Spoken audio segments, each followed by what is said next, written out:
شاہ است حسین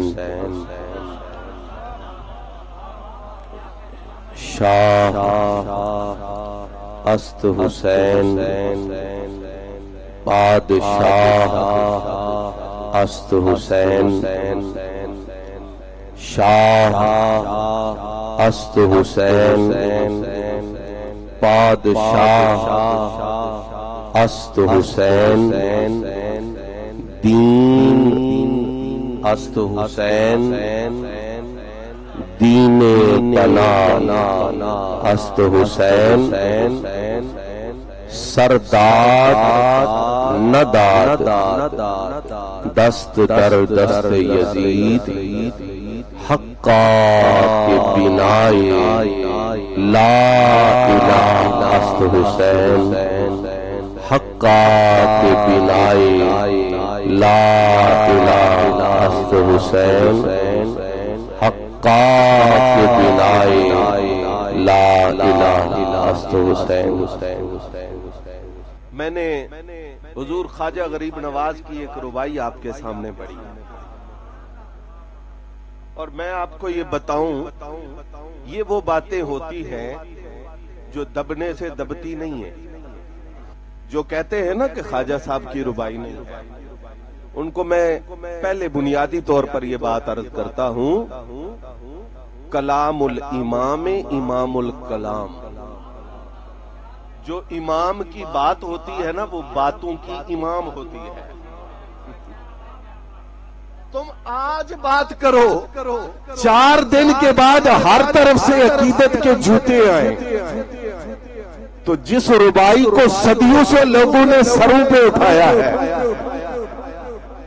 ایسے تو نہیں اٹھایا، وہ کسی معمولی بندے کی زبان سے نکلا ہوا کلام ہوتا تو اس کے مرنے سے پہلے مٹ جاتا، اور اگر وصال کے صدیوں بعد بھی یہ باتیں زبان پہ جاری ہے تو یہ کسی عام بندے کی بات نہیں ہے، یہ کسی امام کا کلام ہے جس کلام کو امام سمجھ کر امت نے اپنے سروں کا تاج بنایا ہوا ہے. اچھا ایک بات اور دوسری بات، اور وہ آج انشاءاللہ ہم کوشش کریں گے کہ سمجھیں. بات یہ ہوتی نا کہ ہمیں کتابوں سے دکھاؤ یا دیوان سے دکھاؤ، پھر مسئلہ اور تھا.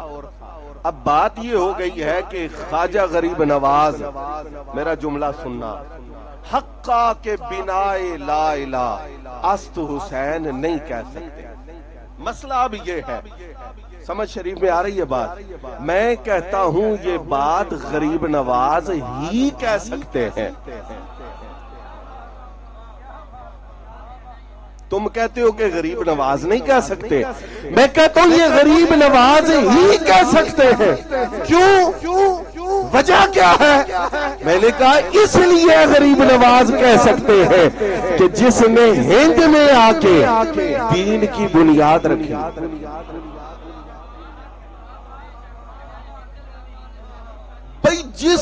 جس کی اپنی بنیاد نہیں ہے وہ بنیاد کو بتا نہیں سکتا، پہچان نہیں سکتا، اس کا تعارف نہیں کروا سکتا.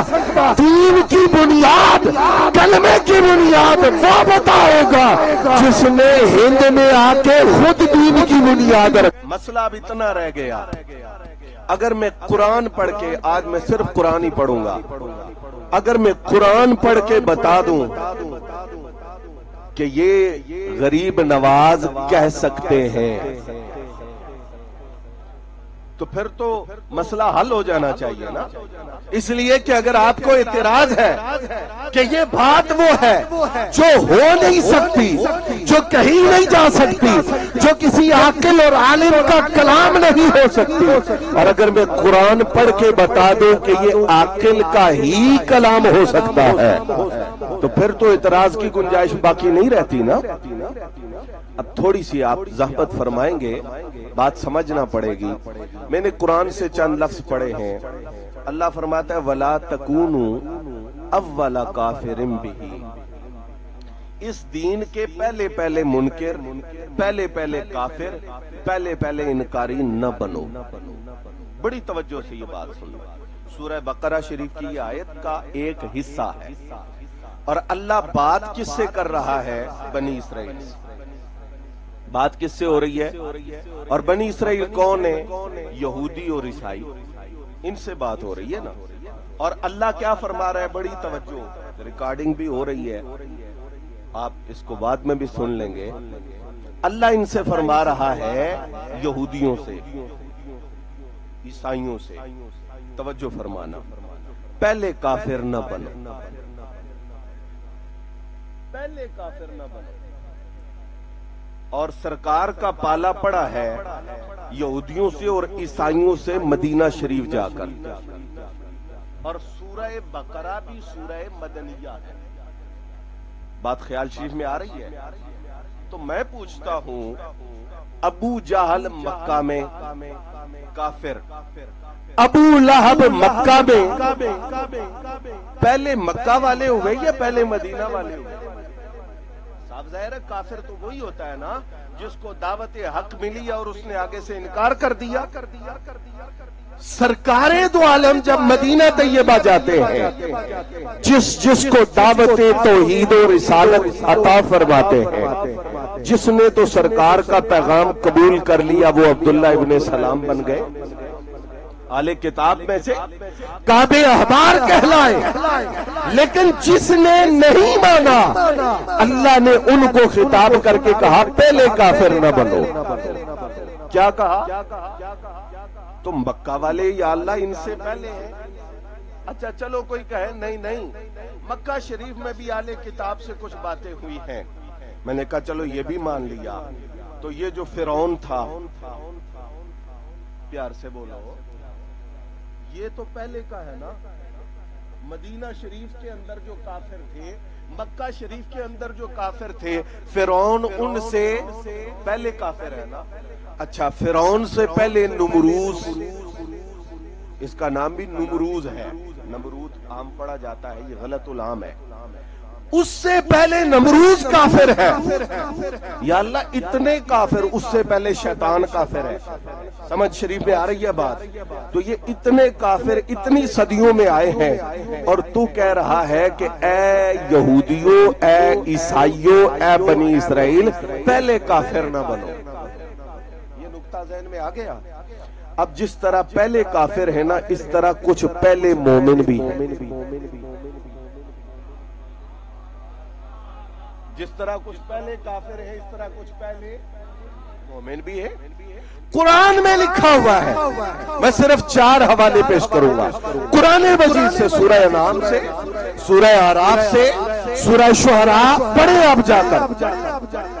حضور نبی اکرم صلی اللہ علیہ وآلہ وسلم فرماتے ہیں، میں پہلا مسلم ہوں۔ یہ قرآن میں ہے۔ حضور فرماتے میں، اچھا حضرت ابراہیم علیہ السلام نے فرمایا میں پہلا مسلم ہوں، یہ بھی قرآن میں ہے نا۔ تو حضرت جناب موسیٰ علیہ السلام نے فرمایا میں پہلا مومن ہوں۔ یا اللہ ان میں سے پہلا کون ہے؟ بات سمجھ میں آ رہی ہے نا؟ پہلے تو میں نے نہیں کہا کہ سبحان اللہ کہیں، چونکہ بات کافروں کی تھی۔ اب تو آپ سبحان اللہ کہہ سکتے ہیں نا، پیار سے کہیں۔ حضور فرماتے میں پہلا مسلم ہوں۔ موسیٰ علیہ السلام فرماتے میں پہلا مومن ہوں۔ جناب ابراہیم فرماتے میں پہلا مسلم ہوں۔ یا اللہ ان میں سے پہلا مومن ہے کون؟ یہ سارا قرآن میں لکھا ہوا ہے۔ ایک نبی کہتا ہے میں پہلا ہوں، ایک کہتا ہے میں پہلا ہوں، ایک کہتا ہے میں پہلا ہوں۔ ان میں سے پہلا کون ہے؟ آخر پہلا تو کوئی ایک ہوگا، اول تو کوئی ایک ہوگا، جو اس کے بعد ہوگا وہ دوسرا ہوگا، جو اس کے بعد ہوگا وہ تیسرا ہوگا، جو اس کے بعد ہوگا وہ چوتھا ہوگا۔ اب میں آپ سے پھر کہلوانا چاہتا ہوں، یا اللہ قرآن میں کہا ہے یہودیوں پہلے کافر نہ بنو، حالانکہ پہلا کافر نمرود، پہلا کافر فرعون، پہلا کافر شیطان، اتنے کافر آئے ہیں۔ تو یہ سارے پہلے کیسے ہو گئے؟ پھر اتنے ایمان والے ہیں، ایمان والوں کے سردار ہیں، ہر ایک کہہ رہا ہے میں پہلا ہوں، میں پہلا ہوں، میں پہلا ہوں۔ پیار سے بولو. اب میں نتیجہ دینے لگا ہوں. کہا بات یہ نہیں ہے کہ ایک پہلا ہو تو دوسرا پہلا نہیں ہو سکتا. سمجھ آئیے چلے کلے لوگوں کی بات. اگر یہ دین کی بنیاد ہے تو پہلے کی سن.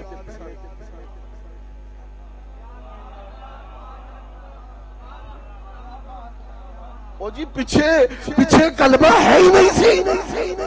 جناب صدیق اکبر نے کلمہ پڑھ کے کس کی بنیاد رکھی؟ سیدہ خدیجہ نے کس کی بنیاد رکھی؟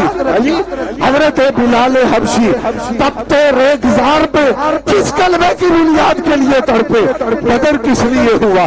احد کس لیے ہوا؟ انہوں نے کہا بڑے نیڑے نیڑے پھر رہے ہو. یہ ابراہیم علیہ السلام آگ میں کیوں تشریف لے کے گئے تھے؟ توجہ ہے. جناب موسیٰ علیہ السلام نے وطن کیوں چھوڑا تھا؟ پھر تو کہنا پڑے گا کہ دین کی بنیاد وہاں بھی نہیں ہے جہاں تم بتا رہے ہو. میں کہہ رہا ہوں تم یہ کہتے ہو اگر یہ بنیاد ہے تب وہ کیا تھے؟ میں کہتا ہوں اگر یہ پہلے ہے.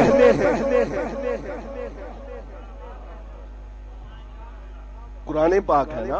اور یہ میں نے آج رستے میں آتے ہوئے صرف قرآن پاک کھول کے ہی دیکھا ہے اور کتاب کوئی میرے پاس نہیں تھی. اور یہ قرآن مجید کا ہی فیض ہے جو میں آپ کی خدمت میں پیش کر رہا ہوں. تو قرآن کہتا ہے وہ بھی پہلا وہ بھی پہلا وہ بھی پہلا. اس کا مطلب یہ ہے توجہ چاہوں گا یہ حب صحابہ اور حب اصحاب رسول کے نام پہ جو کھیل کھیلا جا رہا ہے لوگوں کے ایمان کے ساتھ میں اس کا پردہ چاک کرنا چاہوں گا. تم کہتے ہو اگر حسین کو بنیاد کہو گے تو ابو بکر صدیق کا انکار آئے گا. میں کہتا ہوں اگر سرکار کو پہلا کہو گے تو موسیٰ علیہ السلام کا انکار نہیں آئے گا. اگر موسیٰ علیہ السلام کو پہلا کہو گے تو ابراہیم علیہ السلام کا انکار نہیں آئے گا. پیار سے بولو نا, محبت سے بولو نا. جواب یہ آتا ہے کہا ہم ایک تھے. اور بدبختو یہ کون سی تقسیمیں شروع کر دی ہے؟ ہم تو ایک تھے, ہمیں تو رسول پاک نے جوڑا تھا, تم کیوں تفریق کرنے لگ پڑے ہو؟ قرآن کہتا ہے وہ بھی اول وہ بھی اول وہ بھی اول.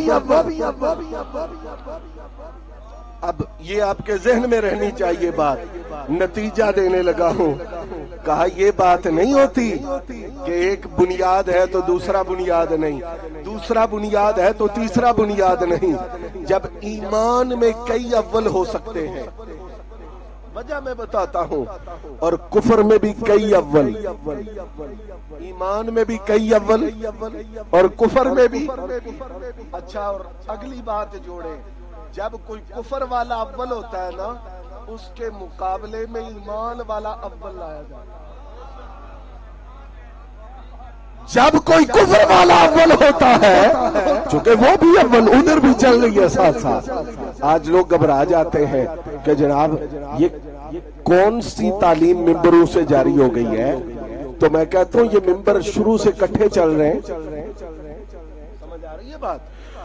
وہ ممبر بھی ہے وہ ممبر بھی ہے وہ ممبر بھی ہے جہاں سے اللہ کے پیاروں کی بے ادبی کی بدبو آتی ہے, اور وہ ممبر بھی ساتھ ساتھ ہی چلتے ہیں جہاں سے اللہ کے محبوبوں کے پیار کی خوشبو آتی ہے. جب ادھر کوئی اول ہوتا ہے ادھر سے بھی اول لایا جاتا ہے. والا مسئلہ کیا ہے؟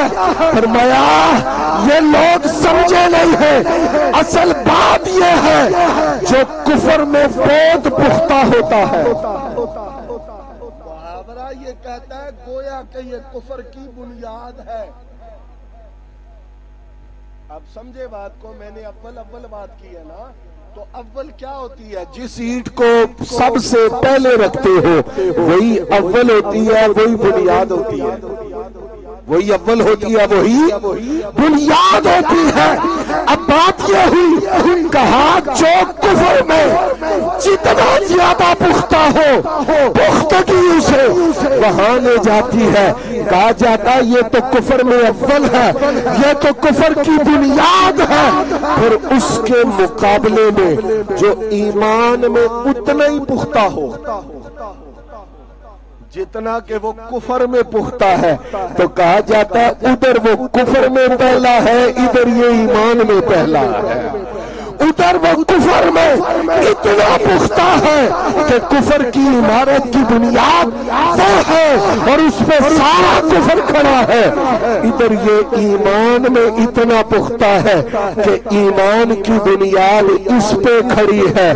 یہ ایمان کی بنا ہے اور ایمان میں اولیت اللہ نے اسے عطا فرمائی ہے۔ میں نے کہا بات یہ تھی، اور ایک دلچسپ بات بھی آپ کے حوالے کروں گا۔ لوگ کہتے ہیں دلیل آپ نے سنی ہے کہ جی اتنا عرصہ پہلے کلمے دی بنیاد ہی نہیں ہوئی ہے، یہ دلیل ہے۔ تو میں کہتا ہوں یا قادری لکھوانا چھوڑو یا غوث پاک کو محی الدین مانو۔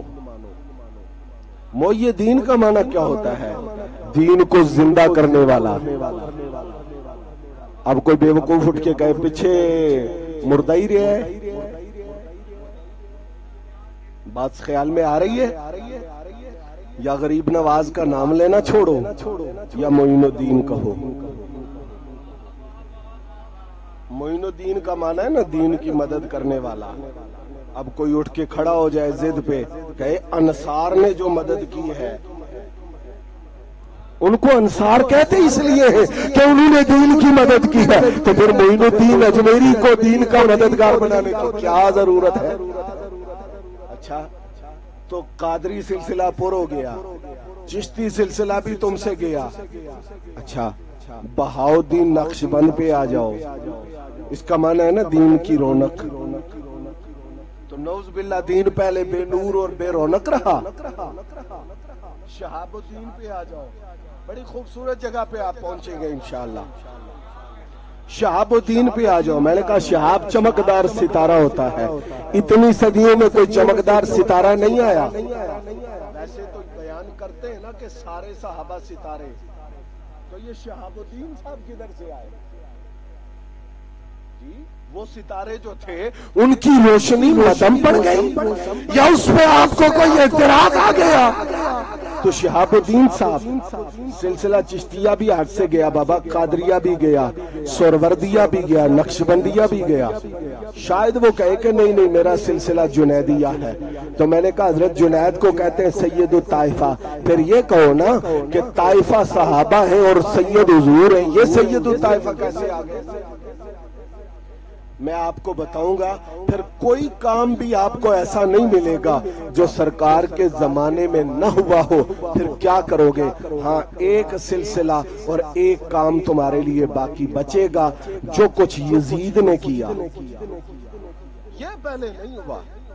سمجھ آئیے بات؟ محی الدین نے جو کیا وہ پہلے ہوا، معین الدین نے جو کیا وہ پہلے ہوا، بہاؤالدین نے جو کیا وہ پہلے ہوا، شہاب الدین نے جو کیا وہ پہلے ہوا، حارث محاسبی نے جو کیا وہ پہلے ہوا، ہر سلسلہ والے نے جو کیا وہ پہلے ہوا، صرف ایک یزید نے جو کیا وہ پہلے نہیں ہوا، اس لیے وہ اول کافر بنا، اور حسین نے اس کے مقابلے میں جو آ کے کیا۔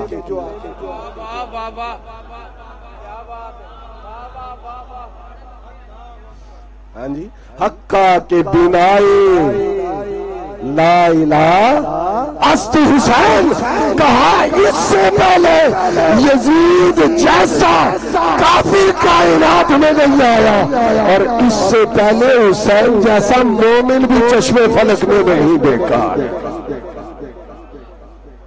اچھا اب میں بات کمپلیٹ کروں گا، کسی کو کوئی شبہ نہ رہ جائے، کہے دیکھو اسی کہندے سا نا نبیاں نال رلاندے نے، آ گئی نا گل، تین حوالے دیتے۔ موسیٰ علیہ السلام نے کہا میں اول ہاں، حضرت ابراہیم علیہ السلام نے کہا میں اول ہوں، حضور نے کہا میں اول ہوں، نبی تو اول ہو سکتا ہے، حسین پاک نبی تو نہیں ہے۔ میں نے کہا آج چوتھا حوالہ قرآن سے۔ ہاں جی، حضرت موسیٰ علیہ السلام کے سامنے جو جادوگر آئے تھے انہوں نے کہا ہم اول ہیں ایمان والوں میں، اور حیرت کی بات یہ، توجہ سننا، توجہ سے یہ بات سننا، ادھر نبی پاک علیہ السلام کے بعد لوگوں کو پریشانی ہو رہی ہے نا کہ حسین بن لا الہ کیوں ہے؟ موسیٰ علیہ السلام سامنے کھڑے نے،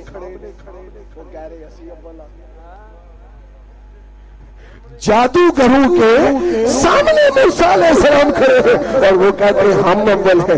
یہ جواب میں ابھی نہیں دوں گا، یہ آپ پہ چھوڑتا ہوں کہ قرآن کی ان 4 آیتوں کا تم کیا کرتے ہو؟ اگر موسیٰ علیہ السلام کی موجودگی میں آپ کے امتی اول ہیں ایمان والوں میں، تو پھر حسین،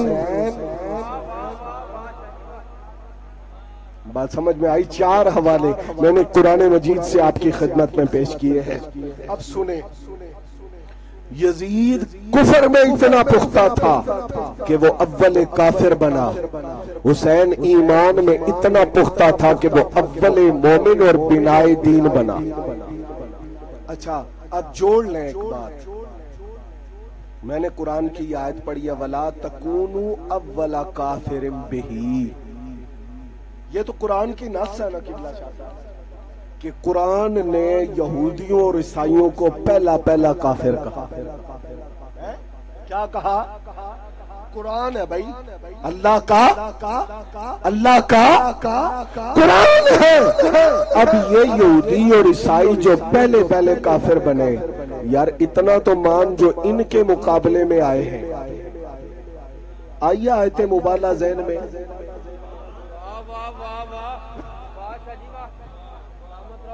یار افسوس ہے تو 61 ہجری سے شروع کر رہا ہے، وہ وقت بھول گیا کہ حسین پاک کو سرکار گود میں اٹھا کے میدان مبالغہ میں اترے۔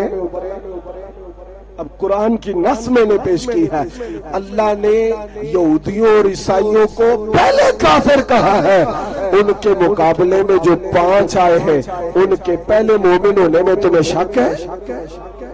ان کے یہ پہلے کافر ہوئے اس معنی میں کہ یہ کفر کی بنیاد بنے ہیں، وہ پہلے مومن ہوئے اس معنی میں کہ وہ ایمان کی بنیاد بنے ہیں۔ حضرات گرامی قدر، حضور خواجہ غریب نواز نے یہ جو کہا ہے، ہم اپنے پیر سے آگے نہیں جا سکتے، ہم اپنے مرشد سے آگے نہیں جا سکتے۔ حقا کے بنا لا الہ است حسین، دین کی بنیاد حسین ہے۔ اس کا معنی کیا ہے؟ بڑے غور سے یہ بات سمجھیں، اس کا مطلب کیا ہے؟ مطلب یہ ہے کہ دین جو میرے مصطفیٰ لے کے آئے، جب وہ دین کربلا تک پہنچا، اس کے بعد دین کی تعبیر 2 طرح سے ہوئی۔ کربلا کے بعد دین کی تشریح 2 طرح سے ہوئی، دین کا فلسفہ 2 طرح سے بیان ہوا۔ ایک فلسفہ دین کا یزید نے دیا، دوسرا حسین نے دیا۔ توجہ ہے؟ پہلا فلسفہ یزید نے دیا اور اس کے مقابلہ میں دین کا دوسرا فلسفہ، کچھ لوگوں کی عادت ہوتی ہے نا، مرید ہو کے آگے کسی پیر صاحب دے 20 سال گزر گئے، تو ہمارے چشتیوں میں تو جلدی خلافت بھی نہیں ملتی نا، ہاں جی 20 سال ہو گئے جناب، خلافت ہی نہیں لبھی، تے ہن تے بڈھے ہو گئے ہیں، تے جے مر گئے تے نہ پچھو ساڈا کوئی مرید تے نہ ساڈا مزار تے نہ کاروبار تے کچھ بھی نہیں، ہاں جی چلو کوئی پیر ہور لبو، ہاں بڑے وہاں آ گیا ہے تو پیر کوئی ہور لبو، شاید اتھوں کوئی خلافت مل جائے۔ اب جملہ بڑا سخت ہے لیکن میں کہوں گا اس لیے کہ اس سختی کی بنیاد آپ نے رکھی، وہ زبان انشاءاللہ آپ ہم سے نہیں سنیں گے، وہ آپ کو مبارک ہو، آپ کسی کی سنت پہ چل رہے ہیں اور ہم مدینے والے کی سنت کو نہیں چھوڑ سکتے۔ ساری زندگی مولوی بیان کرتے رہے شاست حسین، بادشاہ است حسین، دین است حسین، دین پناہ سرداد نداد دست در دست یزید، حقا کے بنائے۔ اس کا معنی کیا تھا کہ ہم صرف وہی دین مانتے ہیں جو حسین کے ذریعے پہنچا ہے۔ پتہ نہیں بڑے وہاں آیا، ان کو کیا احساس ہوا، انہوں نے کہا سارا حسین کو نہیں لینا ہے، تھوڑا جہا احساس ہی نہ بھی فیض ہے تو تھوڑا جہا فیض پرلے پاسوں بھی لینا ہے، وارا نہیں کھاندا پورا حسین دا فیض ہے۔ ہم کیسے کہیں کہ بنا لا الہ حسین ہے، پھر تو معنی یہ بنے گا کہ ہمیں جو حسین سے ملا ہے اس میں ہم کسی اور چیز کا مکس اپ نہیں کریں گے۔ تھوڑا جہا تو سانو یزید کو بھی لائن دے، میرے وہاں آگے کہ اس فیض تو بے فیض نہ رہ جائیے۔ میں نے کہا فیض تو سارا ملتا حسین کے در سے ہے، خالی در حسین سے جاتا نہیں کوئی، بیٹھے رہو نصیر اسی در کے سامنے، بیٹھے رہو نصیر اسی در کے سامنے۔ میں تمہیں کہہ رہا ہوں کیا ہی اچھا ہوتا کہ مرتے تب تک تم در حسین میں بیٹھے رہتے، حقا کے بنائے لا الہ است حسین کا انکار کر کے تم حسین کے در کو چھوڑ کے یزید کی طرف گئے ہو۔ اور خواجہ نے ہمیں یہ سبق دیا تھا، اگر مرتے دم تک یہ سبق یاد رہا، حقا کے بنائے لا الہ است حسین، تو پھر یاد رکھنا ایمان کا وہ نور ملے گا جو بارگاہ مصطفیٰ سے جاری ہوا۔